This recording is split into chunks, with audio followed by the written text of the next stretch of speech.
Zuck at that time, he had his desk in the corner. He had the designers in front of him. So he could just peek out and he could see the stuff you were working on. It was like fucking wild. And so I start doing stuff. I'm doing like 3D graphics and glossy this. And it almost looked like Apple. And I'm so excited to show it to him.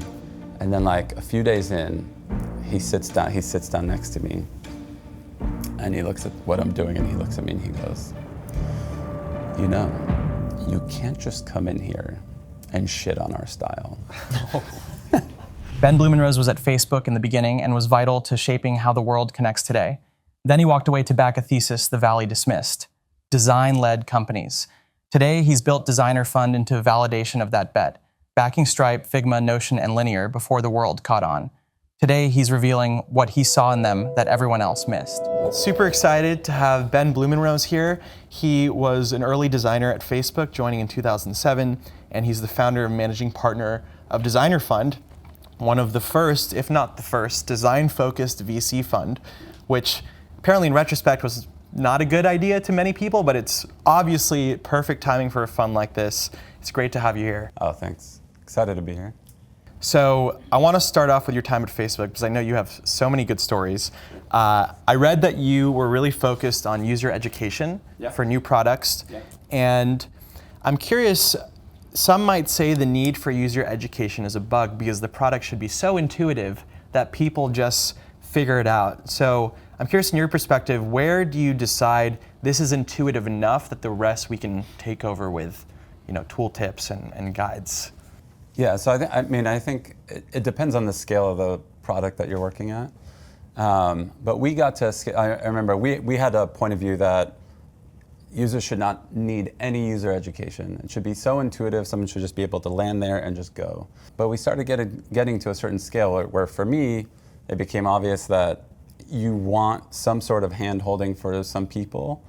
And by the way, some people might want it at some point in the day, and later on in the day, they might go to the site and not need it at that point, and just like depending on mood and where they were at in the day. So we got to the point where we had hundreds of millions of users, and the idea that you could build a product that for hundreds of millions of people would just be intuitive, to me, seemed crazy. So one of the things I fought for was at least doing some sort of hand-holding and orienting when we would launch new products. And I remember, so we had the new timeline for profiles, and the thinking was, let's make it super intuitive. I said, look, let me and a team build a little bit of user education. And Mark was kind of adamant that like no one would use that, no one would care, and also even people who would want some user education, they wouldn't actually like finish. We basically wanted to build a little bit of a tour. And in the end, we sort of like did it under the radar and tested it, and it turned out that 50% of users wanted that tour. And almost 90% of the people who started finished the whole thing, orientation. And you and I talked about it. It's kind of like a hotel room, right? You get to the hotel room and they tell you, you might be tired that day, and they just say, okay, you just might say, look, I'm fine, let me just go to bed, which is okay. But sometimes you want to know, like, how does the handle in the shower work? Where's the gym? Is there something at the hotel that I should know about? Is there something going on tonight that I should know about, right? Just a few basic questions to get you oriented. It doesn't mean that that the hotel was poorly designed, right? It just means that someone wants a little bit of a way to like orient and get settled. Yeah. That's so funny that I ended up working. We're focusing a lot on the onboarding right now as well. Yeah, well, look, step one is at least like watch people. One of the things that we used to do is we used to do user research on new user onboarding at Facebook. And just to see like, what was the aha moment where someone would actually like kind of find the things they were looking for or whatever. And we'd watch the screen. And we did this hundreds of times. And at one point I said, can we not watch the screen and can we watch their face? And all of a sudden, we'd ask you, what city did you live in? What school did you go to? Where do you live now? All this stuff, right? And then we'd start showing you people from your life. And if you watch people's face, the second we showed you a grid of faces of people you hadn't seen in decades, tears, smiles, that was the moment, like the second you did that, they were hooked. They were just like, I want to find these people and contact these people. But you wouldn't see that by looking at the screen. It's only by looking at a hidden piece of data. Yeah. And so, again, like new user onboarding, don't just look at kind of what's happening on the screen. Also, you need to look at like what's happening with the person. And so what we ended up doing was like, how do we get to that moment where we show the person, the people as soon as possible? Because that's the moment that they can actually like, that basically like sealed it for them. And then the other thing I would say is have people sign up for your product, like your employees, have them go through it daily. Like we basically got to a point at Facebook where Facebook employees were so steeped in it, they had no idea that like when someone could join and they would just see like a blank feed. That was happening to like thousands of people a day. But because we were just like already on Facebook for years, we never experienced that. So there was a PM at Facebook who basically made it his like mission. He would sign up every day, record it, and send it out to everyone. Then do it again and again and again. He's like, it's still shit. It's still shit. It's still shit. Fix it, But he was just like relentless. You got to bang the drum until like people internally got it. Want to go deeper? Talk to Ben's digital mind on delphi.ai/Ben Blumenrose. Link in the description. Yeah, and so him saying it's still shit,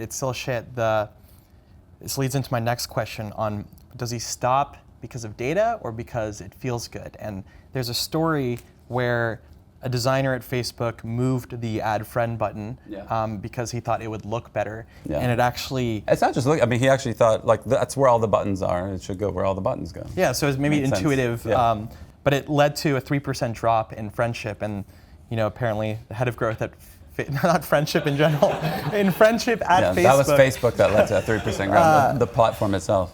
And so the head of growth, got super angry, and I'm curious, like, how you think about intuitive what looks good and following the metrics. I think the thing that happens too much is that designers are just not aware of these metrics, right? Of the things that are critical to the business. And so an example like that where you move the button to where all the other buttons are, right? It's like, okay, that seems fine. And I remember the head of growth basically was like, okay, do you understand what 3% compounding means? I don't remember, by the way, I don't remember if it was exactly 2%. It was enough that it was like significant, right? And to a designer, it's like, well, that doesn't sound like that much, right? And he basically said, okay, doesn't sound like that much. Let's do this. Go to Mark and tell him that by the end of this year, instead of 850 million users, we'll have 600.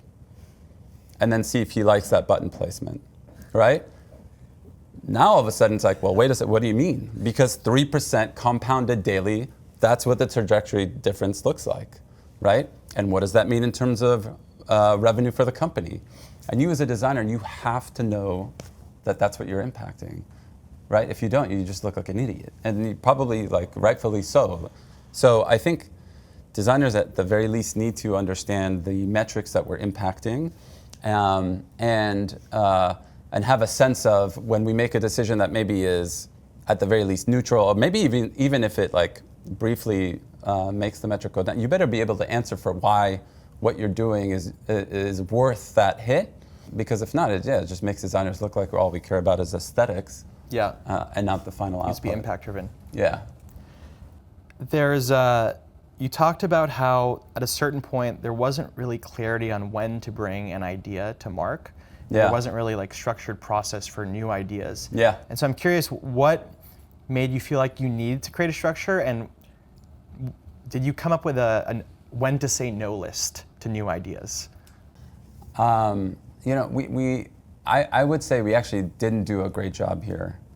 And I think, and this is actually like a learning that we tried to do something at Facebook, and I don't think we ever really got to it, but it's something that I tell our companies to try to do, which is, do you have a sense of how products go out the door here? So if I had to articulate the process at Facebook, it would have been like this. First, someone from somewhere at the company sees that there's an issue and does something about it. Prototype, design, whatever. Then they go and run around and tell people that this is like a thing they want to build. and see if they can get people excited about it. Then once enough people get excited about it and they start to build, then either go to like Mark Zuckerberg or at the time Chris Cox, who was head of product, and try to get them excited about it. If they're not excited about it, then try to do an end around and not tell them about what they're doing for the rest of the time. Then if Zuck tells them to stop, then go into a room for 3 weeks and try to do it undercover and get it out the door so that the data will then make it like that Zuck has to say yes. You know, there's so many permutations that we had depending on like what, you know, people's feelings, emotions, what was happening that week. It was a cluster, right? And it just made it a little bit of Wild West to get stuff out the door. So I think some of that is fine, but I also think it is really important to have, and ideally you have some sort of visual artifact that says, all things being equal, here's the process that we like to follow here. You know, 2 weeks of, you know, user, like even just the idea that we do user research. You know, we'd often get to a month or two into a product process and someone would ask, how do we know this is a problem? It's like, yeah, it's like, oh, because you know, well, don't you see that? Isn't that your experience every day? It's like, no, I don't experience that. Did you pull data? Well, no, the data team was like super busy. So how do you know? Well, I just thought we all like agreed that this was an issue, you know? And all of a sudden you realize you totally skipped the part where it was like, do we actually know that this is an issue for not just for people at the company, but for everyone using the product? Yeah. So there's all that kind of stuff where it's the checklist, right? Like, you know, what are we doing in what order and who do we bring in when? You know, when to bring in the CEO and when does, you know, that person get the sign off, right? So that we know like how do things go out the door, and when things are deviating from it, you can actually say, look, you already approved this thing. Why are we now having this conversation again? And there might be valid reasons because all of a sudden, you know, the legal team in Germany says like, hey, the laws have changed and so we got to rethink this whole thing. And that's fine, but at least we know kind of where we're deviating from the standard protocol. And it could be lightweight, but I think it at least creates some sort of a framework and a plan for the team that they can understand, like, if I do this stuff, this is how these things go out the door. Yeah. Before we move on from Facebook, one more craziest story with Mark Zuckerberg. So I came from like the agency world, and I was, because I think Soleil was on here before, right? Yeah. So the designers at Facebook, I would say, when I joined, I was the fifth designer, and none of them looked like designers to me. In terms of just like, went to design school, like, you know, went through that rigmarole. Like, it's like they had backgrounds in film and HCI or engineer. They all actually look more like engineers than designers to me. I was like, wait, you guys can like code in C? Like, where's the designer here, you know?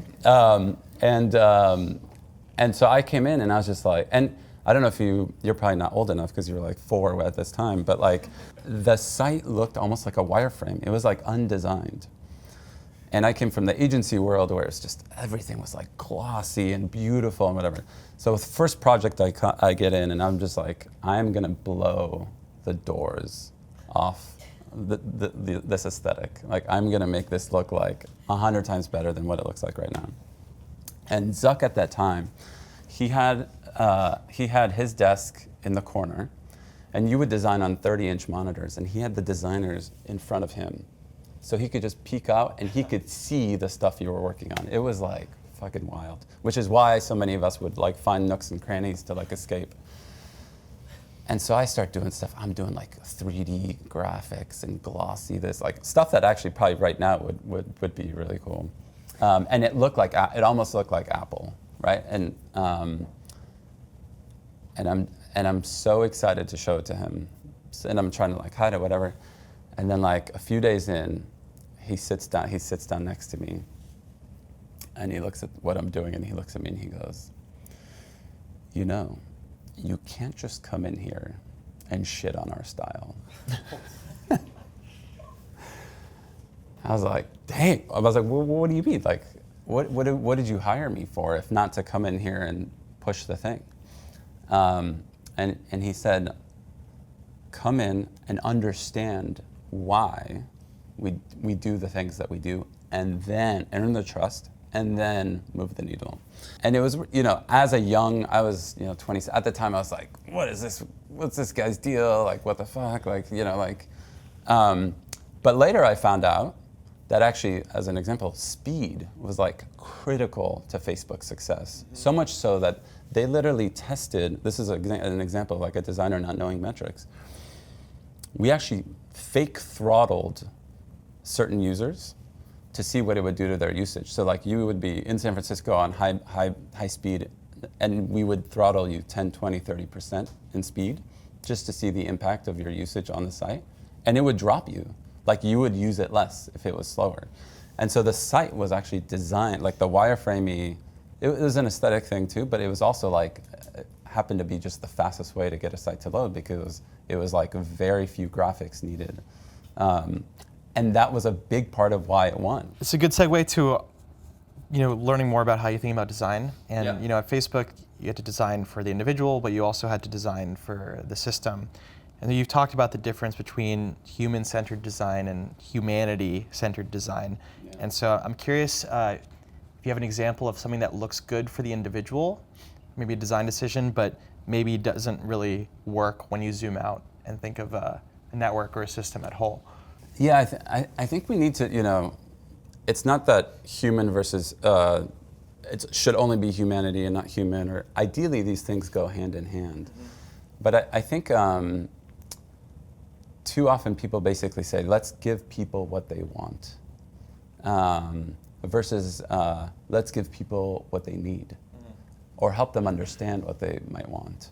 And so the newsfeed is sort of a good example of this, and we're always, I still say we, but like, we're always like tweaking that algorithm. But the way I kind of describe some of the way it works is, imagine you came over for dinner, and I said, hey, I have, whatever, salmon and like roasted broccoli, or like, I can just give you like a scoop of ice cream. And you're like, really, for dinner? It's like, yeah, if you want. And you're like, yeah, I'll have a scoop of ice cream, that's kind of crazy. Next time you come over, I'm gonna remember, oh, he was really into ice cream. So you come over, and instead of salmon and broccoli, I'm gonna say, I have 1 scoop of ice cream, or 3 scoops, which one do you want? And you're like, oh, it's 3 scoops, great. And then the third time you come over for dinner, it's gonna be ice cream sundae or 3 scoops, and you go for ice cream sundae, and now you're like, dude, I'm going to Ben's every time. You know what he gives for dinner? Fucking ice cream sundaes. And so the newsfeed is like often that way, where it's like we basically give you the thing that you wanna see more of. Mm-hmm. But it might not be the thing that is like nourishing to you, right?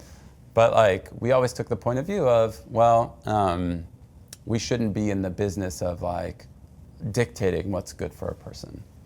Okay, and the thing that we never got to, so I have a good friend who started this like leadership academy program in Israel.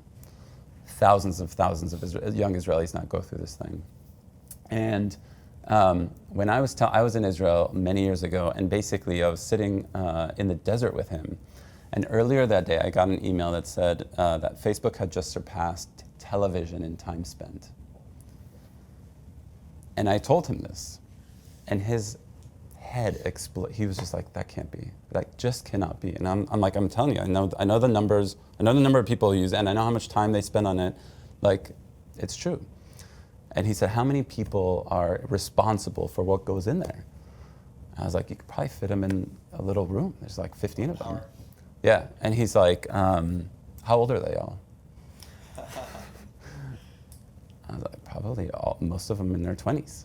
Most of them are guys, and most of them have a similar background. And he said, who are the historians, sociologists, ethnographers around Mark to help him understand what does it take to build a good and just society?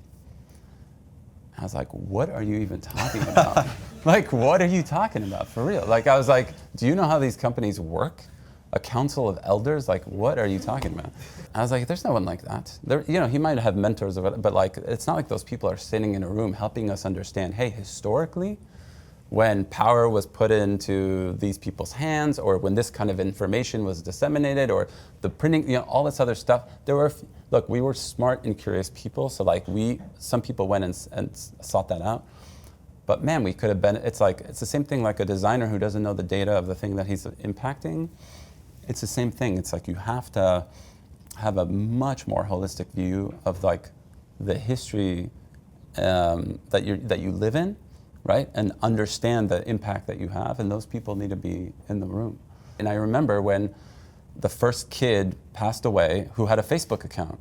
And it was like, what do we do with a Facebook account of a person that passed away? And it's like, we'll take it down. That person didn't want, like that person probably doesn't want his account still live when they're dead, right? And it's like, we don't know. Maybe they do, maybe they don't. We actually never asked. And then we started to notice, so we there were some accounts that we just kept up, and we started to notice a week or two in, after someone dies, people would continue to post on their wall to like manage grief. And you're like, well, that's kind of crazy. Like, what are they doing? Why are they doing that? Well, it's like, that's what people, when they go to graves, that's what they do. It's like, oh, well, that's kind of interesting. Should we be in the like grief business? Well, that's like part of humanity, and like, yeah, maybe these things actually should live on in perpetuity, right? And so we started letting people keep them up, and then we'd see you'd see these spikes on someone's profile a year after, and it was all their friends. Hey, it's been a year, still miss you. That I was like, really? It's just like, oh my God. And over time, as Facebook got to be, being used by older people and all this stuff, like death became a very common thing on the platform, and we had to design around that. And now it's like, I think now Facebook will ask you, like, what do you want to happen after you die with your profile? So what do you want to happen as an individual, right, is an important question. Now, another question is, how healthy is it for your friends and family to have this thing that exists past your death? And right? Is it good or bad for them? Yeah. Yeah. And by the way, religion deals with this a lot, and religion does take a very strong point of view around what to do and what not to do. So as an example, like in Judaism, we basically say, we don't want you to visit the grave, I think, for the first month. Well, why? It's like, we want you to, so you have your period of grieving, it's 7 days, right? You sit Shiva, and then you have to get on with your life. Like, living is about living, and the religion takes a very strong point of view around that.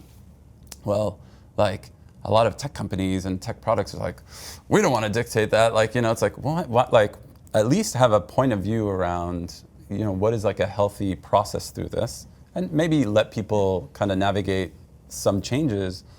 But we do know that probably holding on to someone, for years or decades after they've gone is probably not super healthy, right? No. There's some point where you have to kind of like go through some process, right? So these are the kinds of things I think companies need to be like asking more, and AI, oh my God, like there's so much of that stuff. It just needs to be part of the conversation.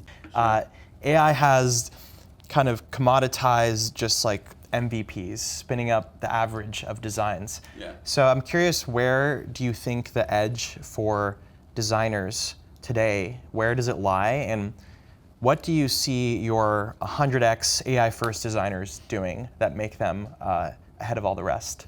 Yeah. So I would say we're in a very like shifting sands moment with like product building and design and all that stuff. I think like one of the themes around this is like AI versus craft, and basically like what's the impact of AI to building good products. And to me, I think the way I want to see this evolve, and the way I think a lot of designers are using it, is basically like AI is the enabler, is the supercharger, but is not the replacement for good high quality output. So I actually think like the best use cases I've seen is AI actually letting you get to higher quality craft and higher quality output, where you're like, well, that doesn't make sense because it sucks at design. So even for like a relatively small feature, you can ask, what have we done here that has worked and hasn't, and why? What are other companies doing like this and why? Where does it fail? Okay, great. Now go through my product as a 18-year-old and tell me what you notice. Go through my product as a 40-year-old, tell me what you notice. Go through it as a 75-year-old tell me what you notice, and synthesize that. And all that happened, and these are things, it was not even tenable to think this way 5 years ago. Now it's just like, it's almost like, imagine you have endless resources. What's the information you would take in before you start your work? Then once you start the work, it's like, well, how much time do I have? A week? Okay, I'll try 1 or 2 ideas. And maybe 3. And the best of those 3 ideas should be good enough. Well, maybe there's like 100 ideas I could try, just quickly. But then you as a designer is like, okay, like of those 100 or 20 or whatever it is, like this idea seems to work really well. And the way you know is because, again, you're putting these AI agents or some other methodology through these things. That plus your taste gives you a much better place to start doing like the craft work. It allows you to do fewer reps to get to the local or global maximum. Yes, though I would say like in some ways it's like there are reps that happen before, so it's like you probably have to do fewer like high fidelity reps that take a long time, but you can do dozens of like low quality reps to get there. So I don't think it's like we really need to understand there's like different parts of the process, and AI is like gonna let you supercharge different parts of that process. But it doesn't mean that you have to AI-icize the whole thing, and now it's like the end product looks like something that an AI machine spit out. Because at least right now, in terms of like a final output, it's just still not that good.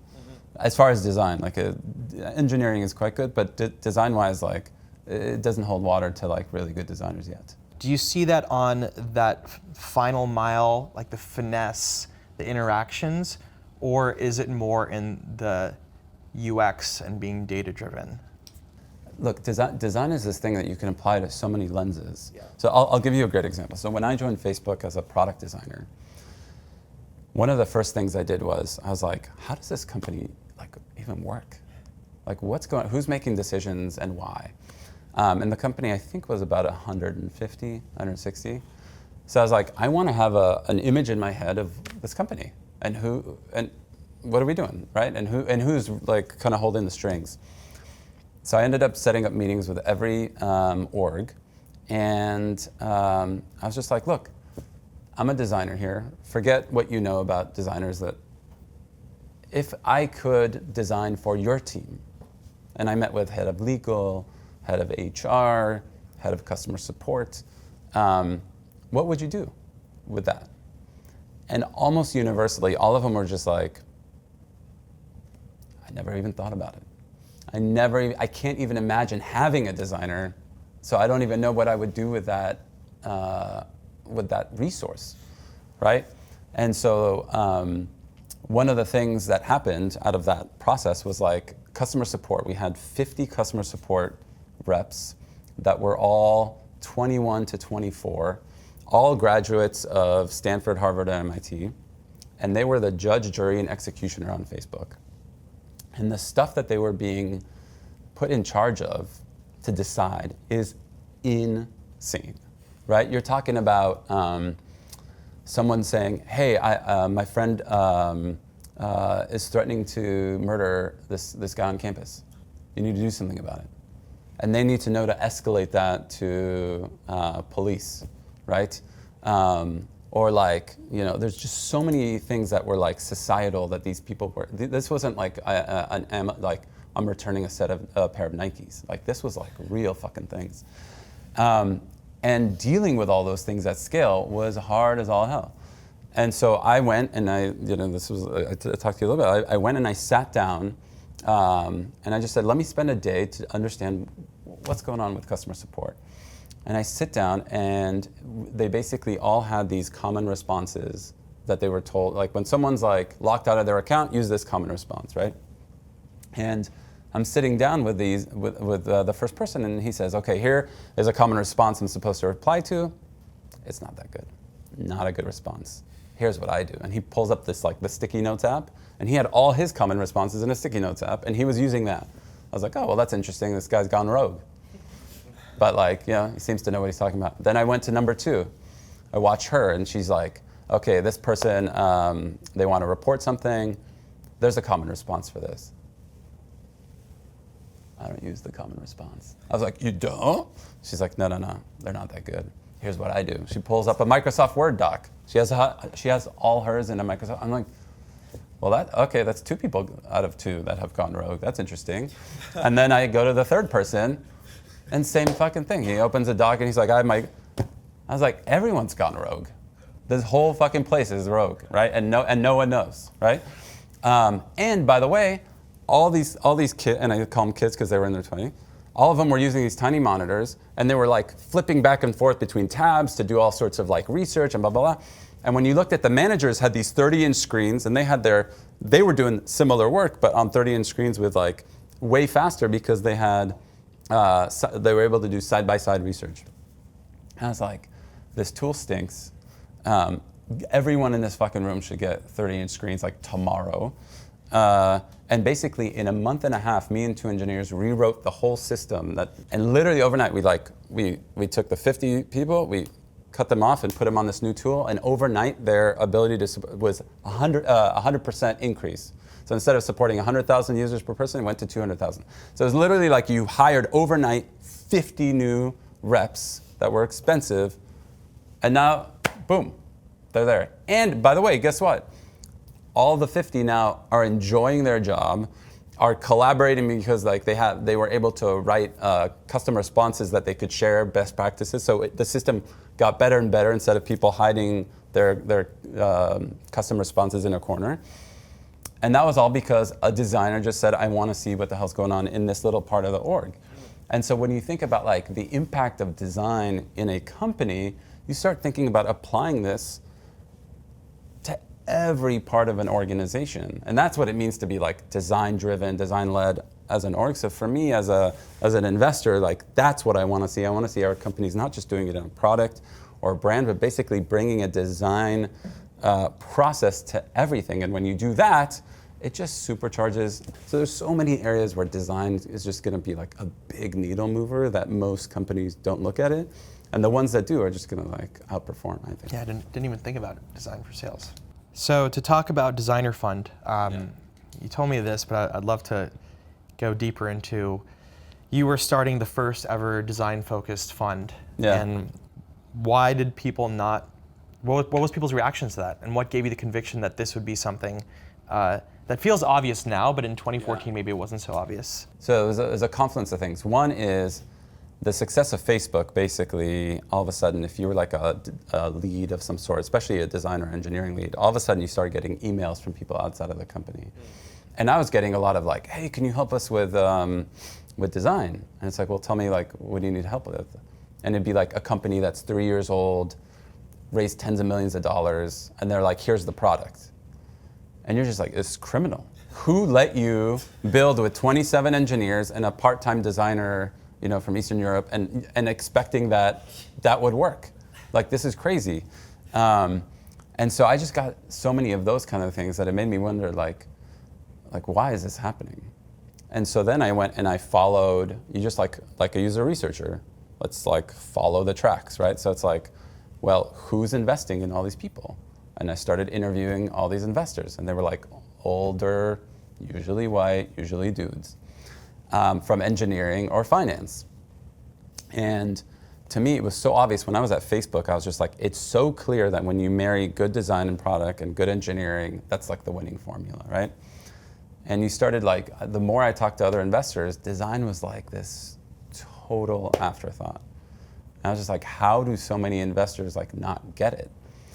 So that was one. Two was like, the importance of getting it became bigger and bigger, because it wasn't just like, oh, okay, they're just designing social networks. Who cares? We have a good one. That doesn't matter then. But it was like healthcare software, education software. It's like, you know, we were turning everything into software. And I'm just like, I'm starting to think like we're building a whole city and architects are nowhere to be found. This city's going to be shit. You know, you're talking about humanity-centered design, like this is not good. So I started getting more and more concerned about just that as a thing. And then the other thing that was happening was I started to see like my peers who were designers who were starting companies really struggle to get anyone to believe in them. So like Joe and Brian, who started Airbnb, they are RISD designers, and like early on, they would stop by Facebook and be like, here's what we're doing, but like investors don't get it. And we're just like, how do they not get it? It's just so much better. So it's 2026. We have agents that are using interfaces for you. We have personalized software. What is Designer Fund excited about in 2026? Yeah, so for us, I think it's where are these like hairy problems, and more so, I think it's like software and the physical world, where AI is going to be an enabler for better products and services, and we think there's like a 10 or 100x like product design improvement for it. So I'll give you like a couple examples. So we're investors, and some of the stuff that we do is like people just, it's not like, we do some of like the sexier stuff, but there are things where 99 out of 100 investors look at it and they're just like, what, that? So I'll give you an example, headache clinic. So we have a company called Maven, and if anyone knows, like if either you suffer from migraines or anyone you know that suffers from migraines, it's like an incredibly debilitating thing to suffer from. There are so few experts who can help with this thing, so the wait times are like 9 to 12 months long. And then when you finally get to see a headache expert, it's like, let's try this, let's try this, let's try. It takes months and months and months until you find something that sort of works, right? And so these guys were like, felt the problem firsthand, either them or like, family members. And they basically created this experience where it's like, we make headache practitioner, like headache experts, way more accessible.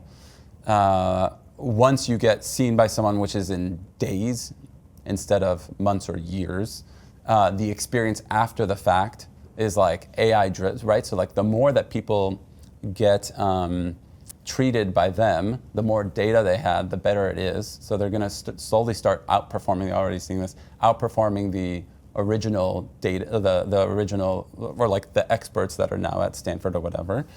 And you should see like the feedback they get. It's just like, I mean, literally, yeah, it's like they're changed, like people's like lives, they're just like, I can finally function again. You guys listened.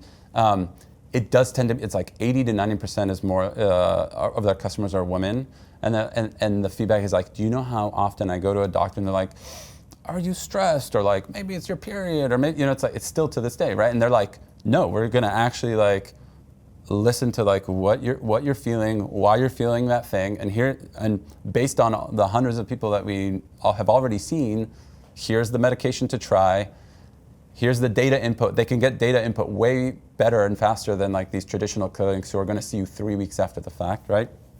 And it's messy, and it's atoms, and it's emotional, also, and that's where it's like, to me, is like, you build a better product and service there, and people are gonna flock, and they're gonna tell 100 people, and that's what's happening right now. Everyone that's been treated by Maven is telling dozens of people, like, I found this, like, I can't believe it's real, I can't believe it's actually, right? And it's like, OpenAI is not gonna do this shit. Like, it's way too fucking messy and crazy, right?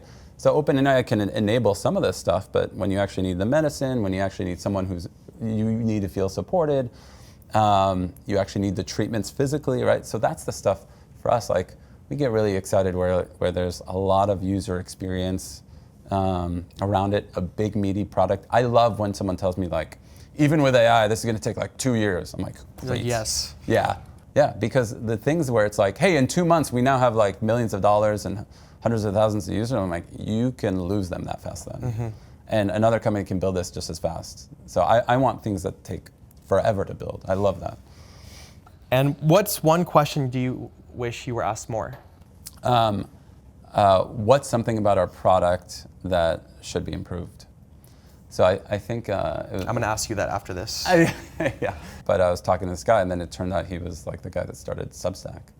And the second he started, and then his second question to me after I was like, oh yeah, we use, he's like, what would you improve about it? I was like, how much time do you have? He's like, I'm all ears. But it's like, it takes like a humility. Like Substack is big and plenty of people use it and they're doing a lot of things right. And his second question is, how could we be improving the product? And man, I wish like more of our founders and designers and just seek out, just seek back feedback. Who wants to hear, especially if you're doing well? I don't want to hear someone be like, "Well, this thing like doesn't work so well," or it's the last thing you maybe want to hear. But I think the more that you can ask that, the more you can understand ways to improve it. And I just wish more people would just like bite the bullet and just have that be a muscle they flex. Thank you so much. This was awesome. Yeah, thank you. So many good stories. I feel like I need more access to you. Thanks for tuning in. For personalized advice from Ben, head to delphi.ai/Ben Blumenrose and ask his digital mind.